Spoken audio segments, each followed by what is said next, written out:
Aku terbangun di tengah malam dengan jantung berdegup kencang, keringat dingin membasahi punggungku. Telepon berdering lagi, nomor yang tak kukenal, tapi suara di ujung sana adalah ibuku yang histeris. Sinta, apa yang kau lakukan? Seluruh keluarga tahu sekarang. Kau hancurkan nama baik kami. Itu adalah awal dari mimpi buruk yang tak pernah kubayangkan, dimulai dari undangan sederhana dari bosku, Rina, untuk minum di apartemennya malam itu. Aku, Sinta, seorang karyawan biasa di perusahaan periklanan di Jakarta, selalu berusaha keras untuk naik jabatan. Rina adalah direktur kreatif, wanita berusia 35 tahun dengan karisma yang memikat, rambut hitam panjang yang selalu terurai sempurna, dan senyum yang bisa membuat ruangan terang. Malam itu, setelah meeting panjang, dia mengajakku, Sinta, ayo ke apartemenku. Kita bahas ide kampanye sambil minum anggur. Santai saja. Aku ragu sebentar, tapi peluang karir membuatku mengiyakan. Saat tiba di apartemen mewahnya di kawasan Sudirman, hujan deras mengguyur kota, seolah meramalkan badai yang akan datang. Kami duduk di sofa, gelas anggur merah di tangan. Pembicaraan dimulai dari pekerjaan, tapi lambat laun bergeser ke hal pribadi. Rina bercerita tentang pernikahannya yang gagal, suami yang selingkuh, dan bagaimana dia menemukan kedamaian dalam kesendirian. Matanya menatapku dalam, seolah mencari sesuatu di balik senyumku yang gugup. Kau tahu, Sinta, aku lihat potensimu. Tapi kau terlalu menahan diri. Apa yang kau takutkan, tanyanya, tangannya menyentuh lenganku ringan. Sentuhan itu seperti listrik, membuatku mundur. Aku bukan tipe yang mudah terbawa emosi, tapi ada sesuatu di sana yang membuatku gelisah. Aku ceritakan tentang keluargaku di Bandung, ayah yang konservatif, ibu yang selalu menekankan pernikahan, dan adikku yang baru lulus kuliah. Mereka harapkan aku sukses, tapi juga menikah dengan pria baik, kataku sambil tertawa gugup. Malam semakin larut, anggur membuat kepalaku ringan. Rina mendekat, suaranya lembut. Sinta, aku pernah merasakan apa yang kau rasakan sekarang. Ketakutan akan apa yang orang katakan. Lalu dia menciumku. Bibirnya hangat, penuh kelembutan yang tak kuharapkan. Aku terkejut, tapi tak menolak segera. Ada rasa penasaran, rasa bebas yang selama ini kutahan. Tapi kemudian aku mendorongnya mundur. Ma, Bu Rina, ini salah. Aku bukan seperti itu. Aku buru-buru ambil tas dan keluar, hujan membasahi tubuhku saat naik taksi pulang. Di rumah, aku tak bisa tidur, memikirkan apa yang baru terjadi. Apakah itu hanya mabuk? Atau ada sesuatu yang lebih dalam? Keesokan harinya di kantor, Rina bertindak biasa, seolah tak ada yang terjadi. Tapi aku merasakan tatapannya berbeda. Meeting berjalan lancar, dan dia memuji idenya di depan tim. Sinta punya isi bagus, katanya. Aku tersenyum, tapi hati gelisah. Pulang kerja, aku dapat pesan dari Rina, makan aku malam tadi. Tapi aku tak menyesal. Kita bicara. Aku abaikan, tapi malam itu, mimpi tentangnya datang lagi. Aku mulai bertanya pada diri sendiri, apa aku memang menyukai pria? Selama ini hubunganku dengan cowok selalu gagal, tapi aku pikir itu karena kesibukan kerja. Beberapa hari kemudian, keluargaku datang ke Jakarta untuk ulang tahun adikku. Di restoran, ibu bertanya, kapan kau bawa calon suami? Umurmu sudah 28, Sinta. Aku gelagapan ingat ciuman Rina. Belum waktunya, Bu. Malam itu aku putuskan bertemu Rina lagi, katanya untuk klarifikasi. Di kai dekat kantor, dia bilang, aku suka kau, Sinta. Bukan sebagai bawahan, tapi sebagai wanita. Kata-katanya seperti pukulan. Di Indonesia, di mana agama dan tradisi kuat, ini seperti melawan arus. Aku bilang, ini tak mungkin. Keluargaku akan bunuh diri kalau tahu. Tapi matanya penuh keyakinan. Kita bisa rahasia dulu, katanya.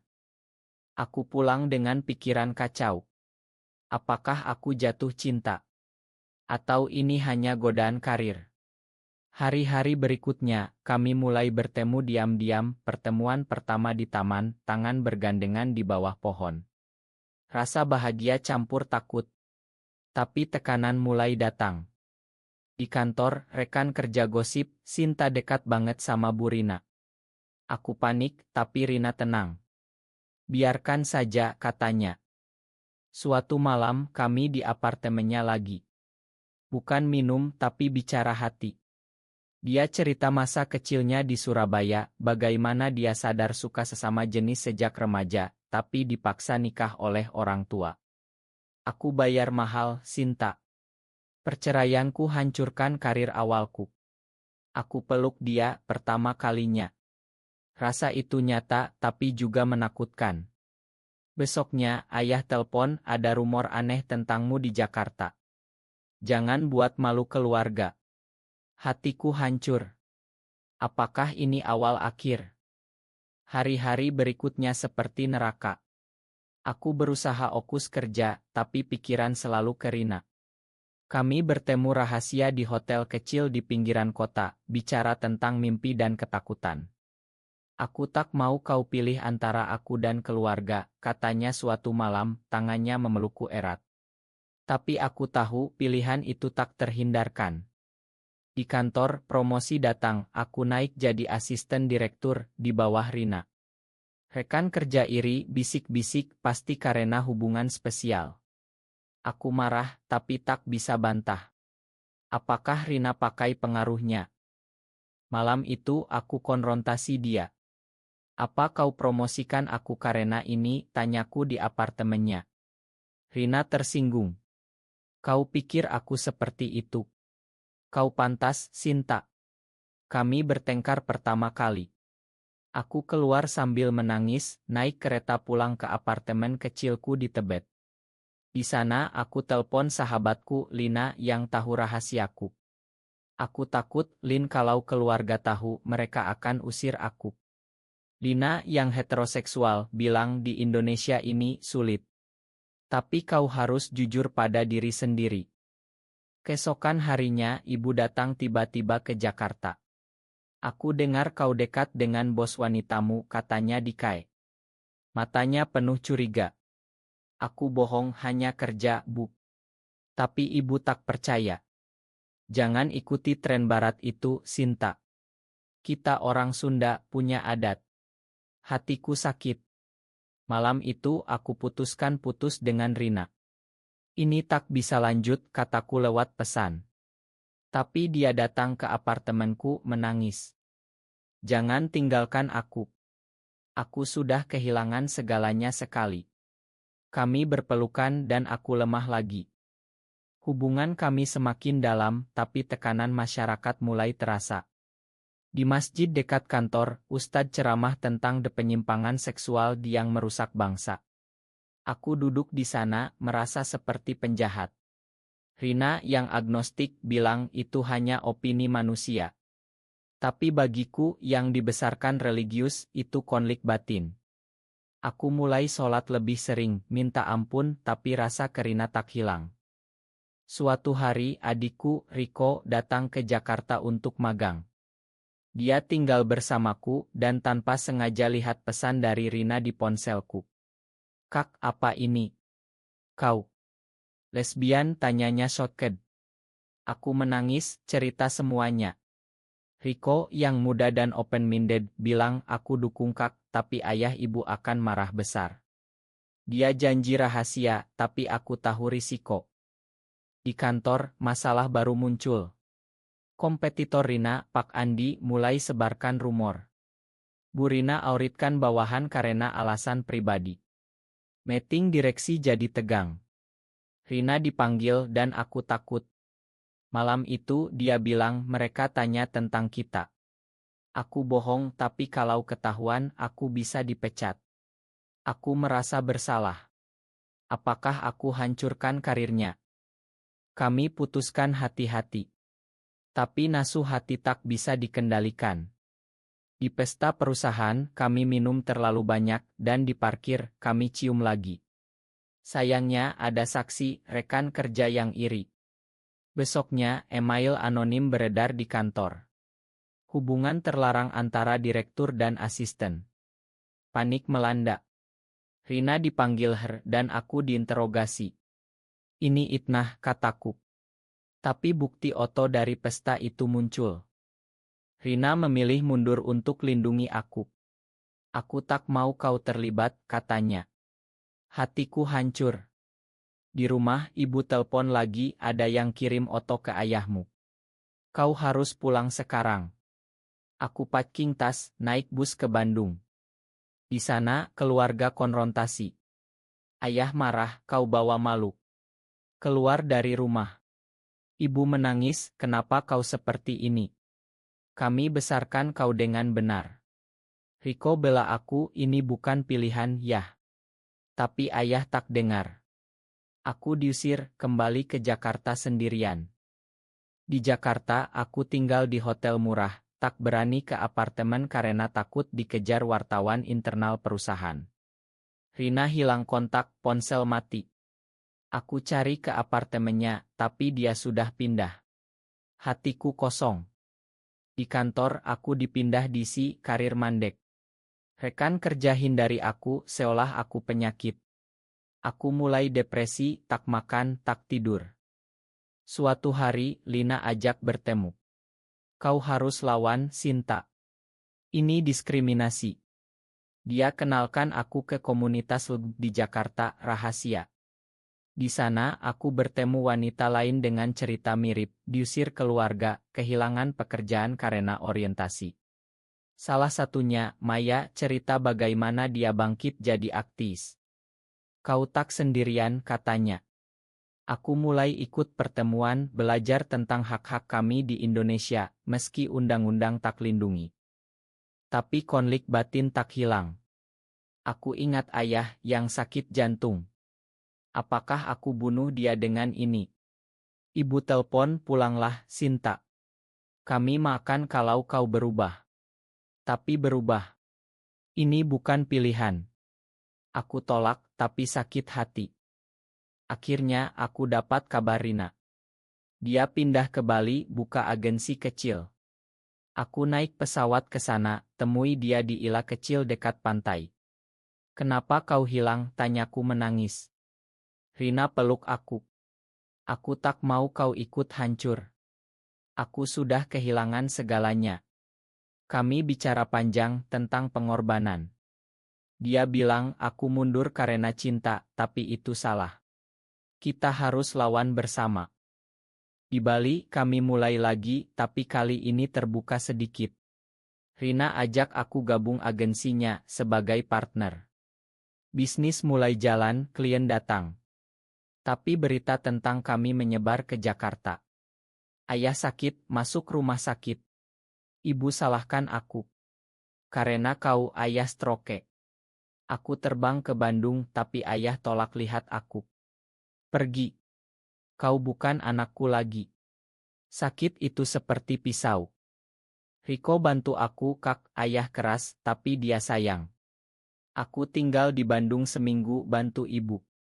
Tapi tetangga gosip, anaknya lesbi, kasihan keluarganya. Aku merasa seperti monster. Kembali ke Bali, aku bertengkar dengan Rina. Ini karena kau. Keluargaku hancur.